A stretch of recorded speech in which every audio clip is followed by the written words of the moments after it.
बाढ़ आया, जिसके चलते काफी लोग मारे भी गए और बहुत लोग बेघर हो गए। हमारा इस राष्ट्र के प्रति जो योगदान होता है, देने का प्रयास करते हैं, बेहतर इंसान बन के सही रास्ते पर चलते हुए अपने साथ साथ परमार्थ में स्वार्थ निहित है, उसके साथ साथ चाहते हैं कि हमारा देश समुन्नत बने। तो आइए उन लोगों के लिए जो अपना शरीर छोड़ चुके हैं उनकी आत्मा को शांति मिले, और जो बेघर हो गए हैं उनको बेहतर घर की सुविधा मिल जाए, या कहीं जीविकोपार्जन के लिए गवर्नमेंट द्वारा उनकी व्यवस्था बना दी जाए। इसके लिए महामृत्युंजय मंत्र हमारे साथ ओम त्र्यंबकम यजामहे सुगंधिं पुष्टिवर्धनम् उर्वारुकमिव वन्दनान् मृत्योर्मुक्षीयमामृतात्। ओम त्र्यंबकम यजामहे सुगंधिं पुष्टिवर्धनम् उर्वारुकमिव वन्दनान् मृत्योर्मुक्षीयमामृतात्। ओम त्र्यंबकम यजामहे सुगंधिं पुष्टिवर्धनम् उर्वारुकमिव वन्दनान् मृत्योर्मुक्षीयमामृतात्।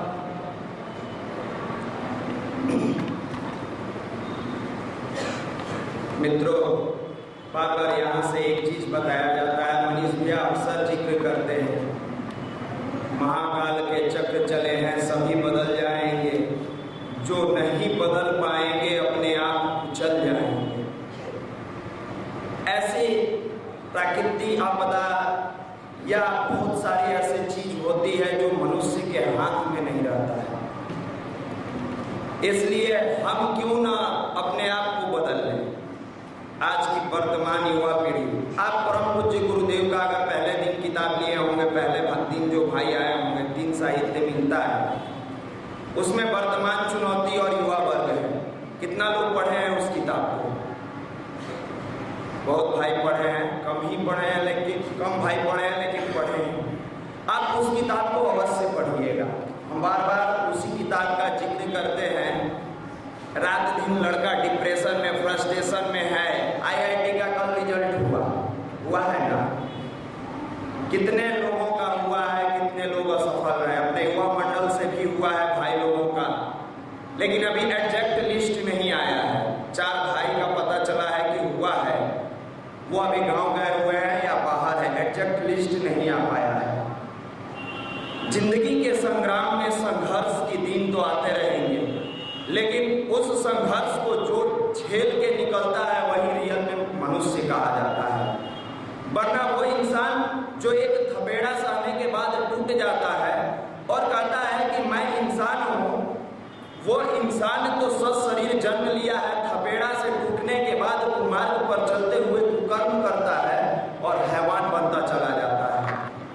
फिर उसमें इंसानियत रह नहीं जाती है। इसका उदाहरण बार बार रामायण में जिक्र होता है।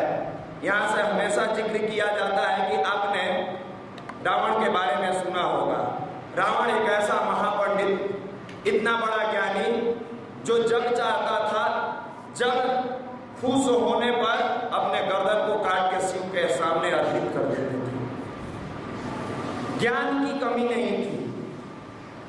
आप कहानी में भी पढ़े होंगे या किताब में भी पढ़े होंगे कि जब रावण अंतिम मृत्यु के अंतिम शैया पे रहता है तो रामचंद्र जी लक्ष्मण को भेजते हैं कि जाओ ज्ञान सीखो। पढ़े हैं किताब में। लक्ष्मण जी जाते हैं और सिर के तरफ खड़ा हो जाते हैं। रावण कुछ नहीं सिखाते हैं। लक्ष्मण जी को गुस्सा आता है, पूछते हैं कि आपने तो उस जगह पर भेजा जहां कुछ नहीं सिखाया। बड़ा शालीन भाव से राम जवाब देते हैं, रामचंद्र जी सीखने वाले पैर के तरफ खड़ा होते हैं, सिर पर नहीं। तुम तो सिर पे जाके खड़ा हो ज्ञान सीखोगे कहाँ? सीखने के लिए झुकना जब तक उसके अंदर फल नहीं लगा है वो सीधी वृक्ष है।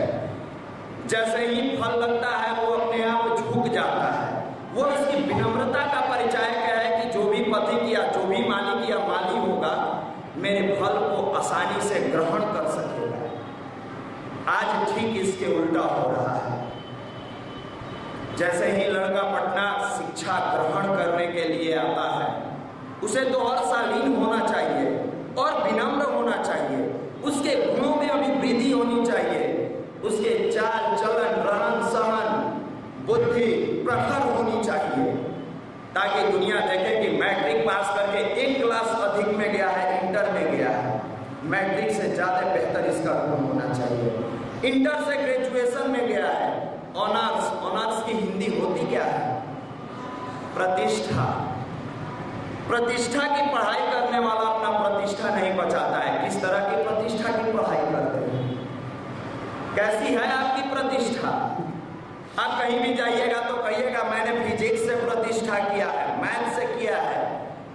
सब्जेक्ट एजुकेशनल क्वालिफिकेशन का तो आपने प्रतिष्ठा किया, क्या आपने गार्जियन का कभी प्रतिष्ठा बचने दिया? अगर बचा दिया तो आपकी प्रतिष्ठा सर्वोपरि है, वरना धिक बलम क्षत्रिय बलम ब्रह्म तेजो बलम बलम। धिक्कार है इस भौतिकवादी दुनिया की सुख सुविधा को जिसके बदौलत आपके अंदर अकड़न आ गई है, जिसके बदौलत आपका ज्ञान विनाश के कगार पर जा रहा है। प्रतिष्ठा तो वो है जो अपने कैरियर के साथ साथ अपने घर के संस्कार संस्कृति यानी पिताजी के प्रतिष्ठा को बचा लिया। आज पटना में पढ़ने वाले 90 से 95% युवा अपने परिवार की इज्जत का सौदा अपने हाथों से करते हैं और कहते हैं कि मैं तैयारी के लिए आया हूँ। किस तरह की करते हैं तैयारी? क्या है आपकी तैयारी? कैरियर बनाने आए हैं इज्जत बेच के? कैसी तैयारी है आपकी? विद्यार्थी वो है जो विद्या के गुण को अर्जित करते हुए सन्मान पर कदम बढ़ाए, और इसी का नाम भारत का अध्यात्म था। यही भारत के अंदर थी। रत्नाकर जैसा डाकू वाल्मीकि बन जाते हैं, और वाल्मीकि ने किस किताब की रचना की? उनकी कृति को लोग सिर झुकाता है, वो व्यक्ति कितना महान होगा। जिसकी रचना इतनी सुंदर हो कितना सुंदर होगा। आज हमारी रचना तो दूर की चीज है, हंसी के पात्र बन गए हैं। 4 साल 5 साल 6 साल तक आते हैं तैयारी करने। पटना में आए तो है बहुत अरमानों के साथ माँ बाप के धन को लेके कि एक बेहतर इंसान बनेंगे, लेकिन दुर्भाग्य उस युवा का कि आया तो तैयारी करने, तैयारी छोड़ के बाकी सारा कृत्य करता है। 90% लड़के से पूछिए पढ़ने में मन लगता है? नहीं लगता है। काहे नहीं लगता है? आए क्या करने तब है? ये बात गार्जियन से बताए होते कि पढ़ने में मन नहीं लगता है, आपको भेजते ही नहीं। आसानी से गांव पर रहते, खेती करते, या दिल्ली में जाके सीमेंट फैक्ट्री में बोरा ढोते या मजदूरी करते। कहीं ना कहीं अपने हाथों से आके अपने गार्जियन के पैसे का तिलांजलि उड़ा रहे हैं। उस संपत्ति में आग लगा के उसको खाक बनाना चाहते हैं। एक बात याद रखिएगा, आप ही पढ़े हैं, क्रिया तथा उसके विपरीत प्रतिक्रिया बराबर तथा विपरीत दिशा में होती है। माँ बाप की जिंदगी हमेशा के लिए नहीं है। आज उनकी लूटी हुई संपत्ति का हिसाब कल आपको देना होगा, चाहे जिस रूप में आप दें। और आज उनकी संपत्ति का सदुपयोग भी किए हैं तो आगे हिसाब मिलेगा। जो युवा सदुपयोग करता है वो पदाधिकारी बनता है, जो दुरुपयोग करता है नशा के गिरफ्त में आके कुकर्मी बन के अपनी जिंदगी को फांसी के फंदों तक ले जाता है। आते तो हैं युवा मंडल में, प्रत्येक संडे को काफी भीड़ रहती है।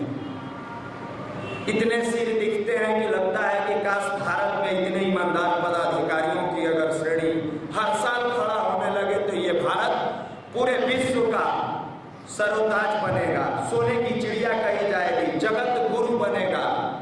लेकिन ये युवा तो अपने पढ़ाई के प्रति ईमानदार नहीं है, तो जो अपने कैरियर के प्रति ईमानदार नहीं है वो उस पद पर जाके पदाधिकारी बनेंगे तो उस संस्थान के प्रति कैसे ईमानदार बन जाएंगे। जो अपने जो अपनी माँ का लाज बचाता है वही इस भारत माँ का लाज बचा सकता है। घर की लाज नहीं बचाए समाज का लाज बचा लीजिएगा, संभव ही नहीं है। इसी का नाम भारत का अध्यात्म है। गायत्री महामंत्र है, आप उसके 24 शब्द को सुने तो हैं, गुने नहीं है, पढ़े तो हैं, लेकिन उस शब्द के अक्षरों को आपने अपने जिंदगी में आत्मसात नहीं किया है, अपनी जिंदगी की कड़ी को उससे जोड़ने का प्रयास नहीं किया है। हमने जिम में तो गया, जिम के डंबेलों को तो देखा, लेकिन कभी उठा के बॉडी बनाने का प्रयास नहीं किया। दूसरे की बॉडी को देख के मैं काफी खुश था, गया देखो उस जिम में 6 पैक था, गजनी में आमिर खान गजब यार बॉडी बनाया था, बॉडी तो वैसा होना चाहिए। दूसरे के घर में नौकरियों को देख के उंगलियां पर गिना के तो खुश हुए, अपने आंगन में खुशियां मिले, इसके लिए आपने कभी प्रयास नहीं किया। कभी किया विद्वान बने ढंग से। रात दिन युवाओं के बीच में रहते रहते, पढ़ते पढ़ाते